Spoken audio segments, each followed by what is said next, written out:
Assalamualaikum warahmatullahi wabarakatuh. Hai Besti Boy and Besti Girl, bagaimana kabar kalian hari ini? Semoga kalian baik-baik saja. Kali ini Toong Dong beserta jajaran direksi akan membahas sebuah film yang berjudul Shardian of Shine. Shardian of Shine mengisahkan dua saudara kandung bernama Emma dan Jackson yang berjuang untuk melarikan diri dan menyelamatkan ibu mereka dari bahaya usai dikirimkan ke retret agama oleh ayah tirinya. Diketahui alasan Emma dan Jackson dikirim ke retret karena Emma sendiri dalam kondisi hamil tanpa seorang ayah, sedangkan Jackson mempunyai kelainan menyukai sesama jenis atau LTGB. LGBT maksudnya. Film ini berating 6,5 di IMDb dan langsung saja ini dia ceritanya. Cek, cek, cek, cek, cek. Cek ini dong.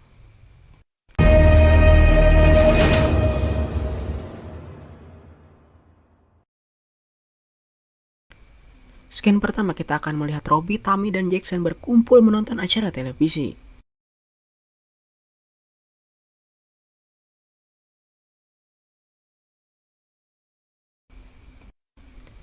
Di tempat lain, Emma yang diketahui hamil tanpa seorang suami sedang berada di kamar mandi. Emma mencoba bunuh diri dengan memotong urat nadinya.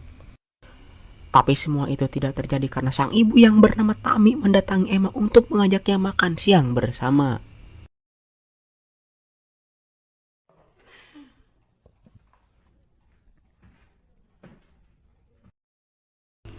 Berbeda dengan Tammy dan kakaknya Jackson, Emma kurang setuju dengan kehadiran Robbie sebagai ayah tirinya.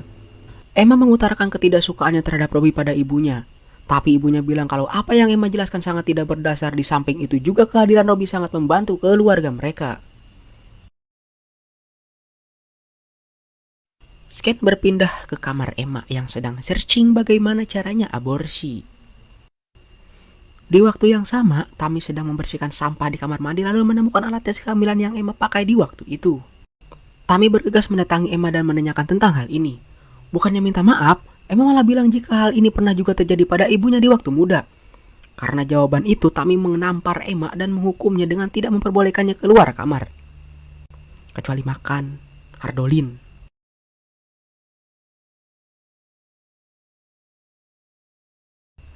Lagi-lagi Emma membahas rasa tidak sukanya terhadap Robbie pada Jackson.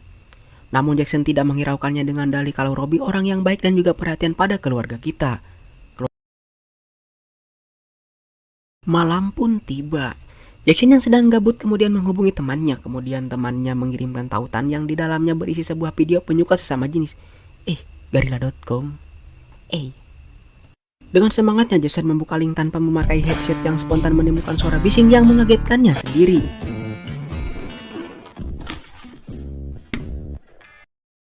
Tak selang berapa lama Robbie datang ke kamar Jackson untuk melihatkan video memancing pada Jackson. Spontan Robbie kaget dengan apa yang dilakukan oleh Jackson. Gak kebayang sih jadi si Jackson bagaimana kaget dan malunya gitu.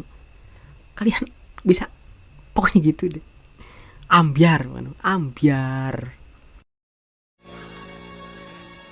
What is that?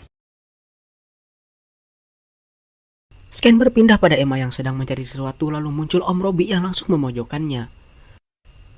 Robbie memegang mengelus menyiwit Emma dan berkata kalau Robbie akan menunjukkan sosok laki-laki sejati itu seperti apa. Dan terjadilah. Emma bangun dari tidurnya karena semua itu hanya mimpi semata.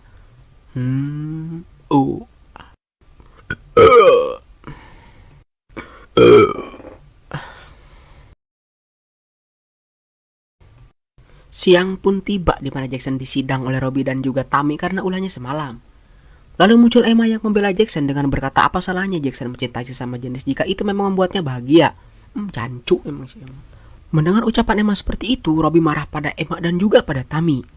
Robbie bilang pada Tammy kalau dia tidak bisa mendidik anak-anaknya.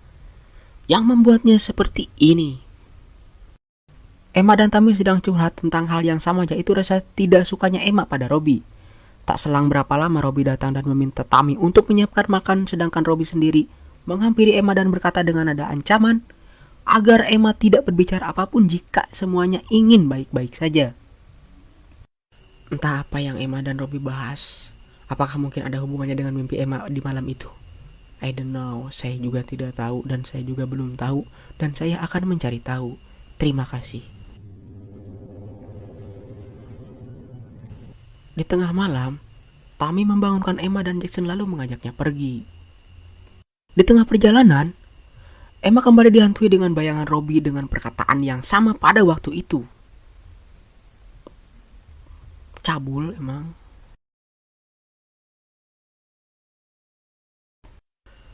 Mereka pun tiba di rumah anak Ibrahim yang disambut oleh pengurusnya yang bernama Maria Esther. Kemudian Tami bilang pada Emma dan Jackson jika mereka sementara harus tinggal di sini selama 3 hari selagi Tami mengumpulkan uang untuk membawa mereka pergi ke tempat yang mereka inginkan. Awalnya Emma menolak keputusan Tami, namun Tami terus meyakinkan Emma hingga Emma sepakat untuk tinggal di sana selama 3 hari. Maria menjelaskan tentang peraturan wajib setiap penghuni rumah ini yang salah satunya tidak dibolehkan menyumpah berkata kotor dan jika melanggar mereka akan mendapat teguran. Setiap teguran akan diakumulasikan dengan maksimal 3 kali teguran saja. Jika mereka mendapat teguran 3 kali, mereka akan dihukum. Tak selang berapa lama datanglah sosok manusia yang bernama Hank. Hank adalah asisten sekaligus tangan kanan Maria dalam mengurus dan mengajar anak-anak di rumah ini. Maria mengajak Emma untuk mengambil baju seragamnya. Di perjalanan, mereka bertemu dengan Rebecca, kemudian Maria mengenalkan Emma dengan Rebecca.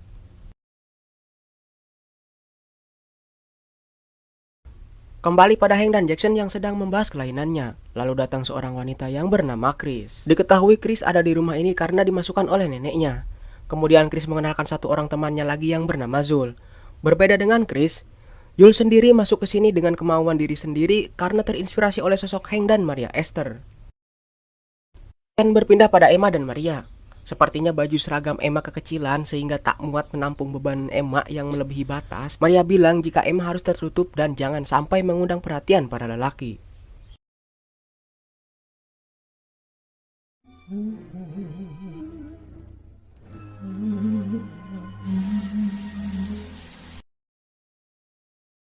Lanjut pada Hank yang sedang mengajar dengan materi homoseksual itu bisa dihilangkan. Saat yang bersamaan, saya ngakak sebenarnya di sini teh.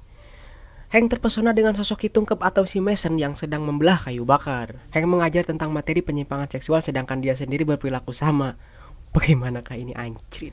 Diketahui juga, Hank sendiri dahulunya menderita LGBT sebenarnya. Cuman dia bisa berubah karena tinggal di sini dan belajar di sini. Kurang lebih seperti itulah. Rusak anak abah rusak. Lanjut ke dapur, Emma bertanya pada Rebecca tentang yang dilakukannya tadi pada saat perkenalannya waktu itu. Ternyata Rebecca sedang berbicara dengan adik angkatnya yang bernama Megan yang sedang dikurung di ruang bawah tanah karena mendapat teguran 3 kali. Rebecca sendiri ternyata dalam kondisi hamil. Rebecca juga menjelaskan jika alasan Rebecca hamil karena diperkaos oleh 4 orang pemain tenis di lapangan sekolahnya. Rebecca juga menjelaskan jika waktu 3 hari di sana itu adalah bohong, karena Rebecca sendiri sudah 5 hari tinggal di tempat ini. Rebecca sendiri tidak pernah melihat ada orang yang dijemput, tapi yang jelas setelah waktu 1 minggu, orang itu tidak akan muncul di keesokan harinya alias hilang tanpa kabar seperti si dia yang sudah membuat nyaman lalu pergi tanpa memikirkan perasaan orang yang ditinggalkan. Asu. Lanjut pada Maria yang sedang memberi makan Megan. Mary meminta Megan untuk mengakui kesalahannya dan meminta pengampunan. Namun Megan menolaknya karena Megan bilang jika dia tidak merasa melakukan kesalahan apapun. Mendengar jawaban Megan seperti itu, Mary langsung menusuk Megan berkali-kali hingga Megan tewas. Kesal sama keduanya saya. Padahal apa susahnya juga sih Megan itu menuruti perintah Mary biar dia selamat. Bukan Emma namanya kalau gak nekat. Emma coba masuk ke kamar Maria untuk menelpon ibunya. Belum juga tersambung, Maria datang dan mengagetkan Emma sambil berkata jika telepon itu tidak berfungsi. Dan ini juga adalah teguran pertama untuk Emma karena masuk ke kamar tanpa izin.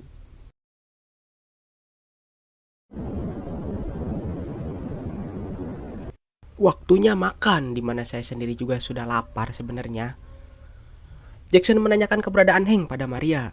Kemudian Maria bergegas mencarinya dan ternyata Hank sedang bercinta dengan kekasihnya si tukang kebun. Ada si Tungkep. Si Tungkep ini juga bilang kalau dia diterima kerja di kota, dia meminta Hank untuk ikut bersamanya. Hank tak menjawab tapi ekspresinya sangat pikasablen. Tanpa mereka sadari juga kalau Maria sudah ada di depan kamar mandi dan mendengar percakapan mereka. Hank berkemas mempersiapkan kepergiannya dengan si Tungkep. Kemudian muncul Maria dan berkata bagaimana kita akan menyelamatkan anak-anak ini jika kau sendiri masih berbuat dosa. Kemudian Maria meminta Hank untuk mengeluarkan tongkat dosanya dan memukulkannya pada si perkutut si Johnny si Falcon. Bagaimana rasanya gitu dipukulin. Aduh. Setelah proses pemukulan dosa Hank selesai, Maria meminta Hank untuk membereskan mayat Meghan. Dari raut wajahnya sepertinya Hank tidak setuju dengan apa yang dilakukan Maria pada Meghan. Namun Hank sepertinya tidak punya hak untuk melawan Maria. Berbeda dengan Maria yang memang bebengetan psikopat karena tidak mempunyai rasa bersalah setelah dia membunuh Meghan. Pelajaran paling aneh dan jangan sampai pernah ada di dunia nyata. Pelajaran macam apa ini? Rebecca dan Emma disuruh memakai baju seksi, lalu Maria meminta Jackson untuk maju ke depan. Setelahnya Jackson dipaksa mastur colai onan di depan teman dan adiknya yang jika Jackson menolak akan dipukul menggunakan tongkat seperti yang dilakukannya pada Hank. Anjir, emang si Maria kok gak pernah mikir gimana kalau anaknya yang digituin gitu, kalau gimana saudaranya yang digituin, dia gak pernah mikir kayak gitu emang. Gak tahu emang rasanya malu gimana. Kesel pisan, sampai kesebelun bang. Tapi untung Hank sekarang melawan Maria dengan menghentikan semua kegiatan ini karena dirasa sudah sangat keterlaluan. Makan siang pun tiba tanpa kehadiran Hank. Maria bergegas mencari Hank sedangkan Emma dan yang lain menuangkan minuman yang menurut Emma sudah dicampurkan sesuatu oleh Maria. Di luar rumah, Maria menemukan Hank yang sedang duduk termenung di pinggir danau sambil menatap nomor telepon kekasihnya. Di waktu yang sama, terjadi perdebatan antara Emma dan Jackson yang membuat saya tahu kalau orang yang menghamili Emma adalah Robbie. Robbie juga mengancam Emma jika Emma bilang tentang hal ini maka Robbie akan membunuh Tammy alias ibunya. Malam pun tiba dan mereka sedang menonton acara ceramah dari pendiri rumah Abraham. Kemudian Rebecca meminta izin pada Maria untuk ke kamar mandi. Setibanya di kamar mandi, Rebecca langsung memuntahkan apa yang dia makan waktu itu. Tak selang berapa lama, Maria datang dengan membawa pisau daging dan langsung membacokkannya pada Rebecca hingga Rebecca meninggal. Malam pun tiba. Chris terbangun dan melihat kondisi rumah lalu kemudian bertemu dengan Hank yang akan pergi menemui kekasihnya si Tungkep. Chris meminta izin untuk ikut bersama dengan Hank. Hank pun mengizinkannya. Chris meminta Hank untuk menunggu sebentar karena Chris akan mengambil sepatu di kamarnya. Saat Chris kembali, Maria muncul dari belakang dan langsung memukul kepala Chris hingga Chris tewas. Innalillahi wa inna ilaihi raji'un. Sing sabar, sing kuat, sing ikhlas. Ulah dipikiran, keun geus mah. Di tempat lain, Hank sedang janjian bersama kekasih tercintanya. Lalu datang Maria yang langsung menusuk Hank hingga tewas. Tragedi cinta dua pedang yang mengenaskan. Oh. Pagi pun tiba. Emma menanyakan keberadaan Meghan, Rebecca, Chris, serta Hank. Mary menjawab jika Meghan dan Rebecca ada di ruangan bawah tanah sedangkan Hank pergi menemui kerabatnya di luar kota lalu Chris ada bersama kita. Kemudian Jackson menarik sesuatu dari mulutnya yang ternyata itu rambutnya Chris yang sudah Maria masak untuk dijadikan menu santapan pagi mereka. Sumantri.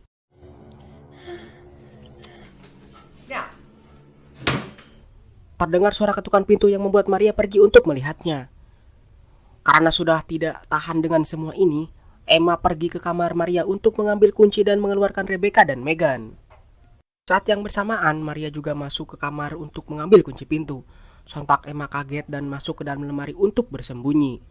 Ternyata yang mengetuk pintu adalah Mason atau si Tungkep yang menanyakan tentang kekasihnya yaitu si Hank yang dari semalam tidak ada kabarnya. Maria mengikuti si Tungkep dan langsung menghantamkan kapak hingga si Tungkep tewas yang kemudian terlihat oleh Emma karena sedang berada di kamarnya Maria. Melihat Emma tahu perbuatannya, Maria langsung mengejarnya. Terjadi kejar-kejaran antara mereka yang diakhiri oleh Jul karena memukul Maria hingga Maria pingsan. Mampus. Pus. Kesal saya. Mereka bertiga coba membebaskan Meghan dan Rebecca. Jul mendapat tugas menunggu di atas sedangkan Emma dan Jackson turun ke bawah. Betapa kagetnya Emma dan Jackson melihat kondisi Rebecca dan Meghan yang sudah tak bernyawa dengan penuh luka tusuk di badannya. Bukan hanya Rebecca dan Meghan saja, Jackson juga menemukan mayat anak lelaki dalam kulkas daging. Kalau tidak salah ini yang ada di poster orang hilang yang bernama Daniel di awal-awal scene film muncul. Emma dan Jackson lari keluar lalu melihat Maria sedang membunuh Jul. Sontak Emma pun lari yang diikuti oleh Maria sembari berteriak akan membunuh Emma. Namun naas, dalam pelariannya Emma tikos sewa lalu terjatuh dan tak bisa bangkit lagi. Terjadilah pergelutan hingga patumpang tindih antara Emma dan Maria. Emma teringat akan satu hal, yaitu saat Maria menyayat pahanya karena melihat belahan Emma. Kemudian Emma langsung mencium Maria. Seketika Maria diam dan merasa ternodai karena sudah tidak bisa menjaga kesucian bibirnya. Saat yang bersamaan Jackson datang lalu menusuk Maria hingga Maria tewas. Puas. Sudah sekarat pun si Maria masih tetap tertawa dan berkata, Aku akan menunggumu. Hi. Maria pun tewas dan film pun belum tamat. Emma dan Jackson pulang mengendarai mobil Hank. Di tengah perjalanan, mereka berhenti karena melihat selebaran yang berisi tentang informasi hilangnya mereka. Diketahui juga sebenarnya Tammy dan Robbie sudah tahu jika rumah Ibrahim ini seperti apa. Dan sudah pasti yang memasang selebaran orang hilang itu adalah Romy dan Tabi. Emma dan Jackson tiba di rumahnya yang disambut ekspresi kaget oleh ibunya. Mereka menceritakan tentang semua yang terjadi. Lalu Emma bertanya pada Tammy apakah ibu sudah tahu tentang tempat apa itu. Tammy malah balik bertanya apakah mereka mau melihat Tammy masuk neraka. Tak mau banyak bicara lagi, Emma bergegas ke kamar untuk mengemas barang-barangnya. Saat Emma sedang berkemas, kemudian muncul si Robbie dari dalam lemari yang langsung membekap Emma dengan plastik. Di waktu yang sama, Tammy coba membunuh Jackson namun tak berhasil. Semua diakhiri dengan kematian Robbie dan Tammy. Film ini berakhir. Berhati-hatilah dalam memilih ajaran, karena di zaman sekarang ini banyak ajaran yang menyesatkan. Saya Toong Dong beserta jajaran direksi pamit. Wassalamualaikum warahmatullahi wabarakatuh. Merdeka. Jangan lupa guys, like, comment, and subrek. Gratis subrek mah. Biar saya semangat, biar saya dapat AdSense buat beli kuota, buat nanti nonton TikTok, nonton begitu. Udah, lapar saya.